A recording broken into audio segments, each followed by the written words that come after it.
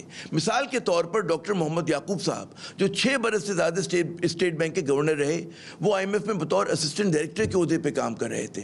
اچھا، اسی طرح ڈاکٹر عشرت حسین صاحب جو 1999 سے لے کر 2005 تک گورنر اسٹیٹ بینک رہے. انہوں نے ورلڈ بینک سے آ کر اسٹیٹ بینک کی باغ ڈور سنبھالی تھی، لیکن وہ ورلڈ بینک میں جب تک تھے اس وقت تک وہ chief economist Asia Pacific region تھے، اور اس سے پہلے جو تھے وسطی ایشیا یعنی کہ سینٹرل ایشیا کی ورلڈ بینک کے آپریشنز کے ہیڈ تھے. اچھا، ڈاکٹر شمشاد اختر صاحبہ ان کے بعد آئیں، یہ تقریباً 2 برس اسٹیٹ بینک کی گورنر رہیں. یہ ایشین ڈیولپمنٹ بینک سے آئی تھیں جہاں پر وہ ڈائریکٹر جنرل کے عہدے پر جو تھیں فائز تھیں. اچھا، ان سینئر اور تجربہ کار افراد کے مقابلے میں رضا باقر صاحب جو ہیں آئی ایم ایف کے درمیانے درجے کے افسر تھے، جو اسٹیٹ بینک گورنر بننے سے پہلے مصر میں آئی ایم ایف کے دفتر کے سربراہ کی حیثیت سے کام کر رہے تھے، اور وہاں بھی پاکستانی کی طرح ان کا جو کردار تھا کافی متنازع بنا رہا. پاکستان میں جہاں خود اسٹیٹ بینک میں ان کی تجربہ کاری اور ضد کے چرچے ہیں، وہ ویسے ہی شہرت مقامی بینکنگ انڈسٹری میں بھی رکھتے ہیں. وزیر اعظم عمران خان کو ان کا نام کس نے بطور گورنر اسٹیٹ بینک دیا، یہ بھی ایک دلچسپ سوال ہے. ڈاکٹر اشفاق صاحب یہ بتائیے کہ کہتے ہیں نا درمیانے لیول کا جو افسر ہے آئی ایم ایف کا، جو ایک مطلب ہے وہ کنٹری ہیڈ مصر کا ہوا کرتے تھے، ان کو آپ نے آ کے مسلط کر دیا. تو پاکستان میں جو لوگ اپوائنٹ کرتے ہیں وہ اتنے نادان، اتنے بھولے ہیں. کہاں سے انہوں نے ان کو دریافت کیا؟ کس نے ان کو ریکمینڈ کیا؟ عمران خان صاحب کے سامنے کس نے پیش کیا؟ کوئی ہمارے یہاں مطلب ہے کوئی بھی آدمی آ کے سوٹ کیس اٹھا کر آتا ہے کہیں سے اور وہ جو ہے بڑا افسر بن جاتا ہے؟ جی لیکن یہ تو پرائم منسٹر بتائیں گے، یا اس وقت جہانگیر ترین صاحب بہت زیادہ ایکٹیو تھے، وہ بتائیں گے کہ یہ کہاں سے آئے اور کیسے آئے. لیکن یہ اور حفیظ شیخ صاحب ہمیں جہیز میں ملے ہیں، کیونکہ جب اپریل 2019 میں جب انہیں فارغ کیا گیا اسد عمر صاحب کو، تو ان کو جہیز میں دیا گیا کہ پہلے حفیظ شیخ صاحب آئے اور پیچھے سے یہ آ گئے کہ جی یہ لوگ ٹھیک کر دیں گے پاکستان کی اکانومی، اس لیے آپ اس کو لے لیں. تو وہ پروگرام کے ساتھ آ گئے. اسی لیے تو میں کہتا ہوں کہ جو نیگوسیشن ہوئی ہے وہ I M F Washington versus I M F Pakistan negotiation ہوئی تھی. یہ یک طرفہ تھا. جو انہوں نے کہا ہم نے بھی آمنا صدقنا کیا اور پروگرام چل پڑا، اور اس نے جو تباہی پھیری ہے، میں نے اپنے آرٹیکل میں لکھا، دیکھیں آج تک کسی نے مجھے اس کا جواب نہیں دیا اس آرٹیکل کا، کہ $40 بلین کا کاسٹ اس پروگرام کی وجہ سے انکر ہوا صرف 1.5 سال کے مدت میں. صرف 1.5 سے 2.25 سال کی مدت میں $40 بلین کا کاسٹ چڑھ گیا صرف $6 billion I M F programme کے لیے. کتنے بڑا ظلم، کتنا بڑا نقصان، کتنا بڑا ظلم جو ہے پاکستان کے ساتھ. وہ ڈاکٹر ظفر شیخ صاحب کہ آئی ایم ایف کی شرائط جو ہیں وہ پاکستانی معیشت کے لیے کس طرح سے آپ دیکھتے ہیں کہ کتنی مہلک ہر جو مطلب ہے جو کہتے ہیں نا، میں کہتا ہوں دیسی جو ہمارے وہ ہیں اکانومسٹ ہیں جن کا کہتے ہیں بالکل پاکستان سے کمٹمنٹ ہے، وہ کہتے ہیں بہت مہلک ہیں. آپ کیا کہتے ہیں؟ نہیں بالکل، اس میں کوئی شک کی بات نہیں ہے. لیکن میرا ایک سوال ہے، اس میں میرا ایک آبزیشن یہ ہے، اگر مولک ہے بھی تو کم سے کم ہماری ٹیم کو، اکنامک ٹیم کو، اسٹیٹ بینک آف پاکستان کو، منسٹری آف فائنانس کو، ان سے پراپر نیگوشیٹ کیا جائے، ان کو قائل کیا جائے. پوچھے ڈاکٹر اشفاق صاحب نے، ہم ان کو قائل کیا 2002 میں جب وہ پی آئی جی ایف کے لیے جا رہے تھے تو 85 کا طے ہوا، جب روپیہ تھا 62.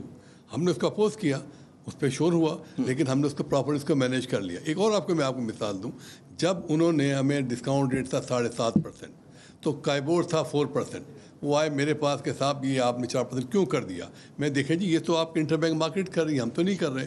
بقول آپ کی کتاب ان کو ان کے الفاظوں میں ان کو آپ گھیریں نا، ان کو آپ کوئی کمٹمنٹ ہو جو اس سے بات کریں. میں جی آپ کی کتاب ہمارے ایگریمنٹ میں لکھا ہوا ہے کہ market forces will decide interest rate, یہ ڈیسائڈ کر رہی ہے، میرا تو اس میں کام نہیں ہے. لیکن ہاں میرا یہ کام ہے کہ ڈسکاؤنٹ ریٹ کو ہم نے ٹچ نہیں کیا. They are totally satisfied. ہم کو یہ بتانا ہے کہ جی یہ ایکسچینج ریٹ کو اگر آپ نے ویک کیا تو پورا سسٹم کلیپس ہو جائے گا، اور جو ہو چکا ہے تقریباً. یہ کوئی بات کرنا ان سے ہو، مثال دے رہا ہوں، یہ ابھی جو گورنر صاحب کی بات ہو رہی ہے، as a governor state bank Pakistani آپ کا کام ہے کہ آپ ہاٹ منی لے کے آ رہے ہیں. آپ what is hot money? Hot money کو تو بعض ملکوں نے عامر صاحب بین لگا دی ہے. بالکل اس کو بین لگ گئی ہے. جس چیز کو دنیا میں بین کیا جا رہا ہے وہ ہمارے یہاں پہ امپلیمنٹ کیا جا رہا ہے. تو یہ پالیسی اور پرائم منسٹر کو غلط رپورٹ کریں کہ سرمایہ کاری ہو رہی ہے. اتنا بڑا دھوکہ آپ اتنا دھوکہ دیا جا رہا ہے. اب وہاں بجائے ہاٹ منی کے اب کانسیپٹ ایف ڈی آئی کا. ایف ڈی آئی پہ کوئی نہیں کام کر رہا. ایک اور بات جو ہم غلط کام کر رہے ہیں, کس لیے کر رہے ہیں مجھے نہیں معلوم, کہ ہر مسئلے کا ہم نے حل سوچا ہوا ہے, بورو لے لو, قرضہ لے لو. یہ بہت بڑا ٹرینڈ شروع ہو گیا ہے. یہ ملک کو تباہ اور برباد کر دے گا. ہر مسئلے کا علاج کیا ہے, آپ بارو کر لیں. یہ تو علاج نہیں ہے.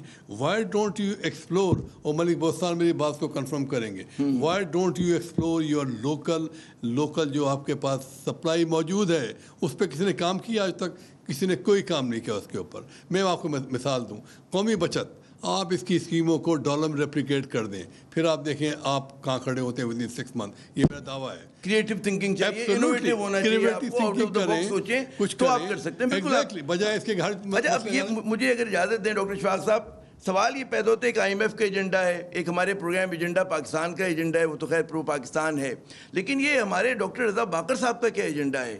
ان کا ایجنڈا جو ہے, کیا آئی ایم ایف کا ایجنڈا ایک ہے؟ کس طرح سے آپ اس چیز کو دیکھتے ہیں؟ جی دیکھیں, بڑا سمپل سا چیز ہے. یہ ہی از اے ریلیٹیولی ینگ مین. ٹھیک ہے, ان کا پورا کیریئر پڑا ہوا ہے. اسے پتا ہے کہ پاکستان میں کتنے دیر تک اور رہ سکوں گا. تو اس کے بعد پھر یہ کیا کریں گے؟ دیکھیں, جب یہ آئی ایم ایف سے یہ آئے ہیں نا, تو یہ وہاں سے ضرور ریزائن کیا ہے, بالکل کیا ہے. لیکن یہ میں آپ کو پھر اندر کی بات بتا رہا ہوں تاکہ پاکستانی عوام کو بھی پتہ چل سکے کہ وہاں پر جو ہے ان کی جو مینجمنٹ ہے وہ ایچ آر کو ایک لیٹر دیتی ہے, لیٹر آف کمفرٹ, کہ یہ ہمارا آدمی ہے, جا رہا ہے, ہمارے انٹرسٹ کو پروٹیکٹ کرے گا. اب وہاں پر ہوتا ہے کہ ان کے جو دوست احباب ہوں گے نا وہاں, وہ بھی نظر رکھتے ہیں کہ یہ رضا باقر گیا ہے تو یہ لوکلائزڈ ہو گیا ہے یا ہمارے لیے کام کر رہا ہے. تو وہ بھی نظر رکھتے ہیں, ان کے ایچ آر والے بھی رکھتے ہیں نظر کہ یہ لوکلائزڈ ہو گیا ہے, ڈومیسائلڈ ہو گیا ہے, یا یہ ہمارے لیے کام کر رہا ہے. تو اگر وہ ہمارے لیے کام کر رہے ہیں تو بڑا پازیٹیو ہوتا ہے کہ whenever he wants to go back he will be taken back. یا اپنی نوکری پکے کر رہے ہیں وہاں پر.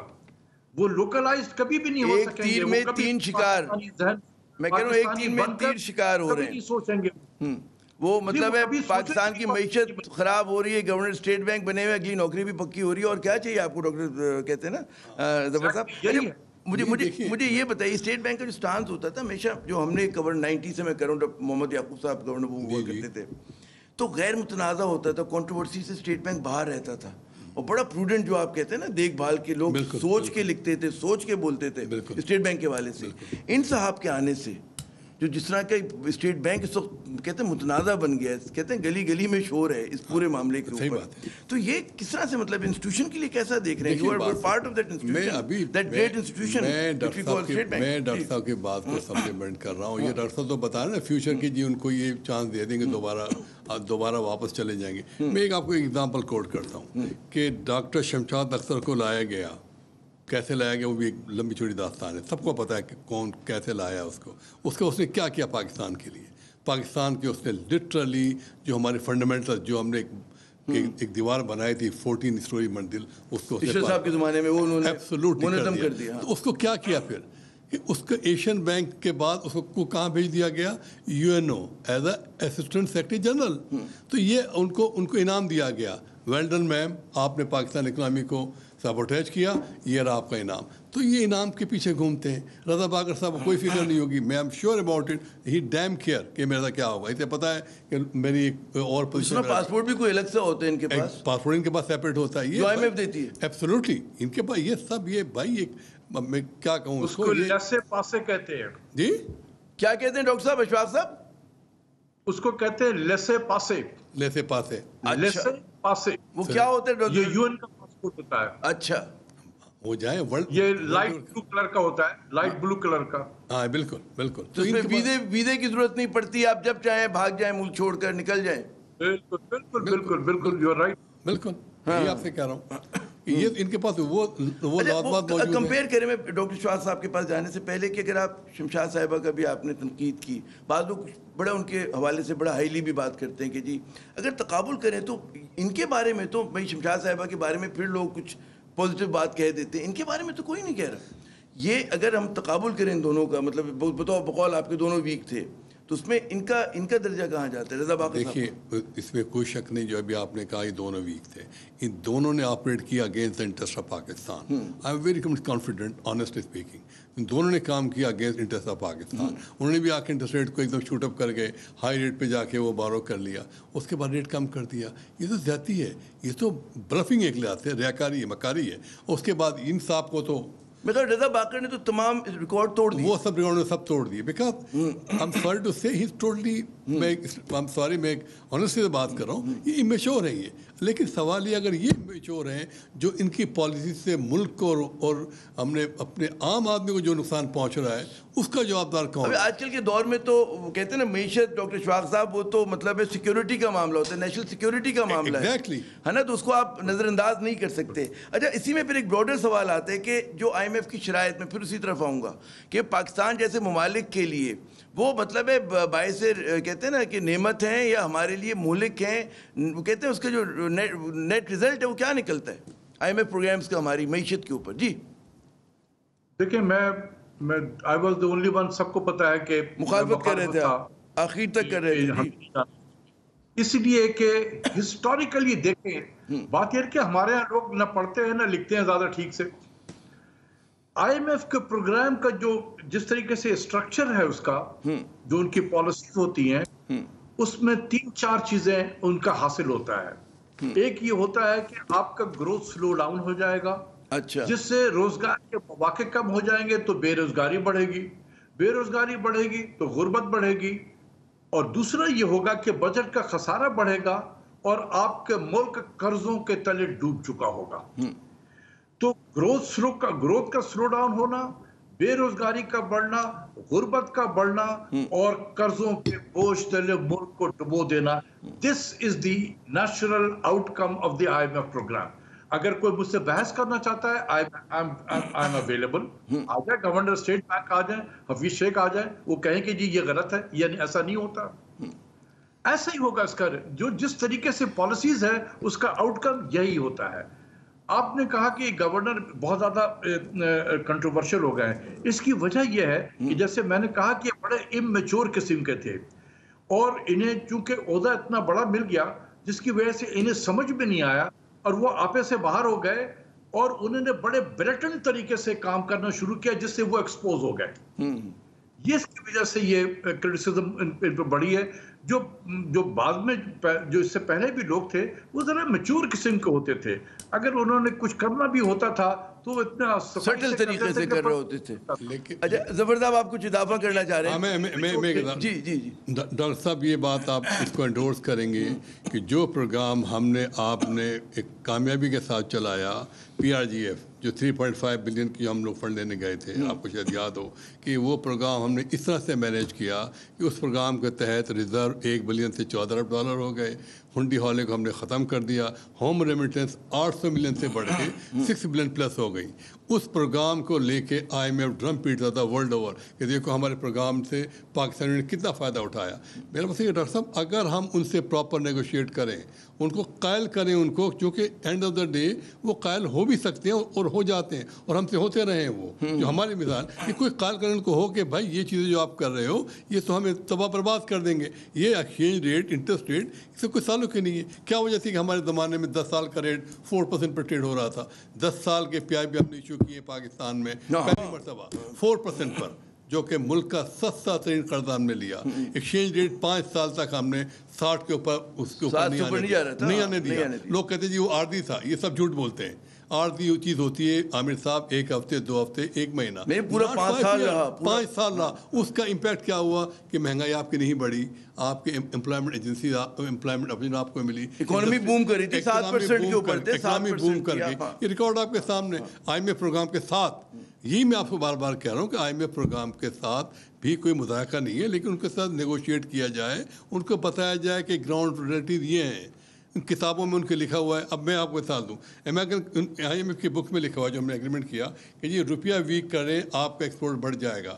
جبکہ ہسٹوریکل میں نے بحث کی تھی کہ ہسٹوریکل جب وہ ڈیلیگیشن جا رہا تھا معین افضل کی اس میں ان سے نیگوشیٹ کرنے, میں نے کہا یہ اسٹیٹمنٹ بالکل غلط ہے IMF کا کہ ایکسچینج ریٹ ویک ہونے سے ایکسپورٹ نہیں بڑھتے بلکہ ایکسپورٹ کم ہو جاتے ہیں. یہ میرے اسٹیٹمنٹ ریکارڈ پر ہے. میں یہ بات چیلنج کر رہا ہوں آپ کے اس کے تھرو کہ جب ایکسچینج ریٹ ویک ہوتا ہے تو ایکسپورٹ نہیں بڑھتے عامر صاحب, ایکسپورٹ کم ہو جاتے ہیں اور ایکسپورٹ بڑھ جاتے ہیں. اب ہمارے یہاں مطلب پولیٹیکلی انکریکٹ اس بات کو بنا دیا گیا جو آپ فرما رہے ہیں. ایگزیکٹلی. اچھا, اس میں ڈاکٹر اشفاق صاحب ایک بڑا سوال کہ یہ بار بار کہہ رہے ہیں ڈاکٹر ظفر شیخ صاحب کہ کسی کے نیگوشیٹ کون کر رہے ہیں. اب سنا یہ کہ ہماری فائنانس منسٹری میں وہ کیپیسٹی, وہ ڈیپتھ نہیں ہے, اس میں وہ ماہرین نہیں ہے کہ جو بیٹھ کر کہتے ہیں نا چیزوں کی بال کی کھال نکال سکیں اور مضبوطی کے ساتھ نیگوشیٹ کر سکیں. کیا یہ درست ہے؟ انفارچونیٹلی میں افسوس کے ساتھ کہوں گا کہ یہ بالکل صحیح ہے. مطلب بہت دیکھیں, صرف منسٹری آف فائنانس میں کیپیسٹی ایروڈ نہیں ہوئی ہے, یہ تمام گورنمنٹ کے جتنے بھی ادارے ہیں ہر جگہ کیپیسٹی ایروڈ ہوئی ہے. یہ ایشو ہر جگہ پہ موجود ہے. جہاں تک ظفر شیخ صاحب کہہ رہے تھے IMF کے بارے میں, دیکھیں میں نے ان کے ساتھ بڑا ڈیل کیا ہے 11 سال. میں نے ان کو اس لحاظ سے ان ریزنیبل انسٹیٹیوشن نہیں پایا. جب میں ان کے ساتھ نیگوشیٹ کرتا تھا اور ان کو کنونس کرتا تھا ان کے زبان میں, یہ مان جایا کرتے تھے. مثال کے طور پہ آپ دے دوں, یہ جتنے بھی ریونیو کے نمبر ہوتے تھے, میں اور میرے ساتھ میرے ایک FBR میں ایک کلیگ تھے ڈاکٹر اطہر مقصود صاحب, وہ ان کے ممبر ٹیکس پالیسی تھے. میں اور یہ مل کے وہ ایک ریونیو کے ٹارگٹ اپنے ڈفرینٹ طریقے سے سائنٹیفک طریقے سے کر کے وہ ان کے سامنے رکھ دیتے تھے. اور میں یہ کہتا تھا ان سے کہ کوئی اور طریقہ ہے تمہارا اس کے علاوہ تو اور میرے سامنے لے آؤ. تو وہ کہتے نہیں نہیں ٹھیک ہے, جو آپ نے دیا ٹھیک ہے. اور یقین کریں کہ 4-5 سال اسی طریقے سے ریونیو چلتا رہا, اور جو ٹارگٹ میں دیا کرتا تھا ہم نے اس سے 15 سے 20 بلین 25 بلین زیادہ اکٹھا کرتے تھے ریونیو. تو انہوں نے کبھی اس کو چیلنج نہیں کیا میرے نمبر کو.